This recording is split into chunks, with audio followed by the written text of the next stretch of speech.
भैया अरे बड़ी शांति से सुनो सुनो। तेरा आदि सारा कार्य हो चुका है, पर जब तक कन्या पति के दाईं तरफ से बाईं तरफ नहीं बैठेगी वामंग, जब तक वो कंवारी कहलाती है। चाहे ब्रह्मा जी ने इनका पाणी ग्रहण संस्कार करवा दिया, पर अभी तक कन्या कंवारी है, क्योंकि पति के दाईं तरफ से बाईं तरफ अभी बैठी नहीं है। तो जिस समय भगवान शिव और माँ भवानी पार्वती का फेरा पड़े थे, ब्रह्मा जी आचार्य थे उस समय, तो ब्रह्मा जी के द्वारा सारा कार्य संपन्न हुआ। तो भगवान शिव ने विचार किया कि भाई ब्रह्मा जी ने फेरे डलवा दिया, मैं पार्वती का मुखारविंद देखता हूँ तो पार्वती का रंग गोरा काला कैसा है।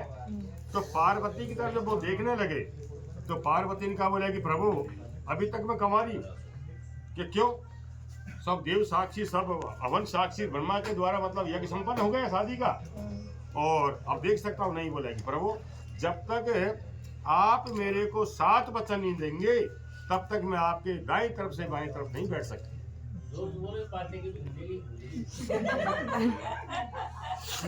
अब जो कुछ ज्यादा सुनो क्यों आ जाओ।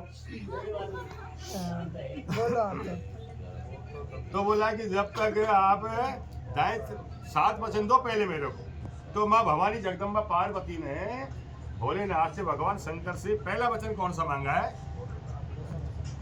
तीर्थ ब्रदोधापन यज्ञ कर्म मया सेवम परिवर्त कुरिया वामांगी मायामी तदा तुदीयम और प्रतीत वचनम प्रथम कुमार। इसका अर्थ होता है कि प्रभु कहीं भी तीर्थ व्रत यज्ञ हवन अनुष्ठान कोई भी कार्य करो तो आज की सी तरह मेरे को हमेशा साथ में लेके बैठे।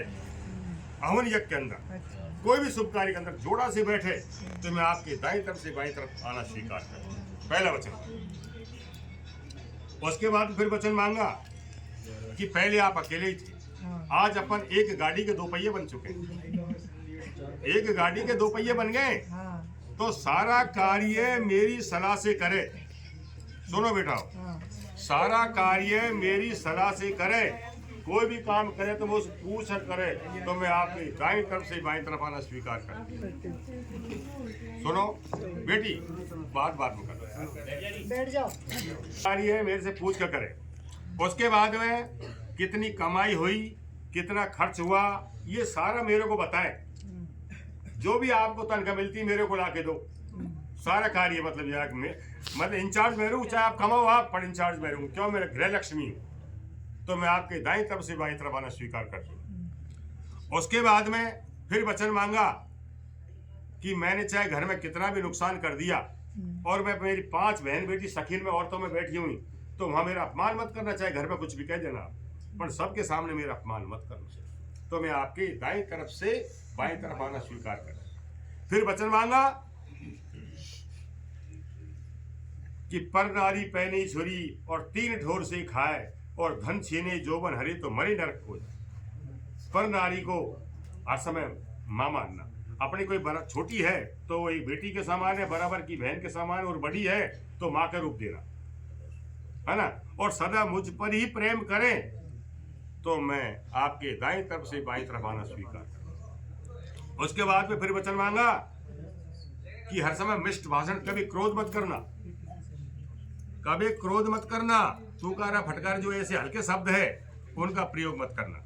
और आपके जो माता पिता है उनसे ज्यादा मेरे माँ बाप, जो सास ससुर होते हैं वो धर्म के माता पिता होते हैं, धर्म के माता पिता, तो उनसे भी मेरे माँ बाप को ज्यादा माने तो मैं आपकी दाईं तरफ से बाईं तरफ आना स्वीकार करती हूँ। उसके बाद में सर्दी गर्मी वर्षा जो ऋतु है, ऋतु के आधार पर मेरे को सुख देना। ऋतु के आधार पर मेरे को सुख देना। सर्दी में सर्दी है, वर्षा, सारी ऋतुओं का सुख। और कोई भी कार्य करो तो मेरे से पूछ के करें, मेरी अनुमति से करें तो मैं आपके दाईं तरफ से बाईं तरफ आना स्वीकार करती हूँ। भगवान शिव ने कहा, भवानी यहाँ ब्रह्मा जी बैठे हुए हैं जो यज्ञ संपन्न कराया शादी का, देवताओं का आसन लगा हुआ है, देव समाज बैठे हुए हैं, सबके सामने मैं संकल्प वचन देता हूँ कि जो भी वचन आपने मांगे हैं मैं सारे वचन आपको सहर्ष देता हूँ। बोलो बेटा, 7 वचन दिया। ऐसे बोलो बेटा थोड़ा सा मैं दिया क्या बच्चा जोर से बड़े बड़े 7 वचन दिए। जो भी ये कहेंगे वो कार्य आपको करना है। जो भी कमाते हो, जो भी बात है, पहले इनको बताना है ना। भगवान शिव ने कहा, सुनो देखो, सुनो भाई, भगवान शिव ने कहा, भवानी आपने तो 7 वचन ले लिए, पर मैं भी तो लेने का अधिकारी हूँ। भाई आपने तो 7 वचन मेरे से ले लिए, पर मतलब यार ले सकता हूँ आपसे। तो देखो ना, बड़ी गहराई से सुनो। नारी धर्म पति देवन दूजा। नारी के लिए पति सेवा ही परमात्मा की सेवा है। नारी के लिए कोई व्रत का विधान नहीं है कि तुम पून्यों को करो, माँ उसको 14, ऐसा कोई व्रत का विधान नहीं है। नारी के लिए तो पति ही परमात्मा है। पून्यों को व्रत कर मिले और पति को रोटी बनाए रखी बेचारा भूखो मर तो डोले, है ना साहब, तो उसको व्रत नहीं कहते। नारी के लिए पति परमात्मा होता है।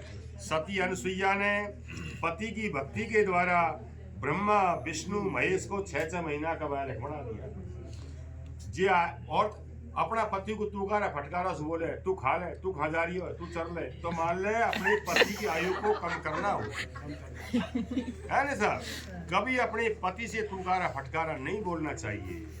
जो औरत अपने पति को अधिकारा से बोलेगी उसके घर में लक्ष्मी आएगी, है ना साहब। जो नारी पहले पति खाना खा लेगा बाद में खाना खाएगी वो उसको लक्ष्मी कहते हैं, उसके घर में भी लक्ष्मी आएगी। यानी खुद खैर पति से पूछे ही को नहीं तो उसको तो भैया तो राम जानिए बाबू, है ना साहब। तो सुनो देखो, तो बोला कि देखो नारी के लिए पति परमात्मा होता है। और बोला कि देखो, मांगत मांगत मान घटे और प्रीत घटे नित घर जाया, ओछा की संगत बुद्धि घटे और क्रोध घटे मन को समझाया। बहन बेटियों को यह काम होवे या नहीं कि सास रह की बात तो पियर में कैरियर, पियर की बात ससुराल, यानी मन फड़ावा की बात और छोड़ी नहीं करना चाहिए कभी भी। यहाँ की बात मार, वहाँ की बात ऐसा नहीं वो बन जाए मतलब यह कि नार, है ना। देखो ससुराल रहते ससुराल की बात को अपने हृदय में रखो, है ना। ऐसी कोई खट्टी बात है बिल्कुल नहीं करना चाहिए किसी से। उसके बाद में किसी के घर बिना बुलाए मत जाओ। घर की बात को बाहर भेद मत खोलो। आपके घर में चाहे भूखा प्यासा कैसे भी रहो, पर अपने घर की इज्जत को बाहर नहीं होना चाहिए। उसके बाद में मिष्ट भाषण, पति से अच्छे वचन बोलना चाहिए। और अपने पति की तो साहब ये तो प्रधानमंत्री आपादीशा होना ही नहीं। हमारे भाग की आस करना चाहिए। हमारे भाग में जो दाल रोटी मिली है, हमारे भाग में जो पति मिला है, वो हमारे लिए परमात्मा, हम उसी की आस करते हैं, दूसरे की आस नहीं करना चाहिए। और भवानी आप हमेशा मेरी आज्ञा का पालन आप करो, आपकी आज्ञा का पालन मैं करता हूँ। मैं आपको ये वचन देती हूँ। कौन के सामने? ब्रह्मा के सामने, देव मंडपों के सामने। बोलो बेटी 7 वचन मैंने भी दिए। अब आप ऐसा करो, सुनो देखो, आप पहले खड़े हो। भगवान शिव जी का जो पाणी ग्रहण संस्कार हुआ था, फेरा पड़े थे, उस समय ब्रह्मा जी आचार्य थे, भगवान विष्णु पधारे थे। विष्णु के साथ में क्या था? गरुड़ जी महाराज। तो विष्णु का वाहन गरुड़ था और भगवान शिव के साथ में क्या थे? नाग, तक्षक नाग। तो तक्षक नाग शिव के पास में बैठे हुए थे, तो गरुड़ की तरफ अपने फड़ को करने लगे। उसी समय गरुड़ जी ने कहा, स्थान प्रदानम बल प्रदानम दही प्रदानम तथैव च। यानी इसका होता है, बोला कि स्थान प्रदान होता है, आप भगवान शिव के गले में हो, इसलिए आप मेरे से अकड़ रहे हो कि हे नागेंद्र, मैं गरुड़ हूँ, मैं चाहूँ तो आपका जगह जगह से बंधन कर सकता। उसी समय ब्रह्मा ने विचार किया कि गरुड़ और सर्प वाला जो विवाद है, इसको बरबदू नहीं देख ले, तो उनके बीच में पहाड़ खड़ा कर देते हैं। तो जो लाडा का मामा होता है वो क्या होता है, या सवासना एक पहाड़ होता है, और मतलब के लिया तो देखो पहाड़ को भी झुकना पड़े, है ना साहब। अब ये हमारे पहाड़ जी, पहाड़ झुकेगा, देखो तिलक करो, देखो ये हमारे देखो टटवाड़ा का डोंगर है, ये झुकेगा देखो। लो झुको, लो खिला करूंगा मैं। देखो ये पहाड़ झुक गया साहब, देखो ना ये। तो उसी समय ब्रह्मा जी ने इनकी पूजा की है, और पूजा करके और इनके ऊपर पुष्पांजलि की है। लो जी पुष्पांजलि। हरि ओम अहम यज्ञेन यज्ञ में जंतु देवस्थानि धर्माणि प्रथमान्यासन्नः देहना पहाड़ के ऊपर करो। पूर्वे राजा शांति देवः।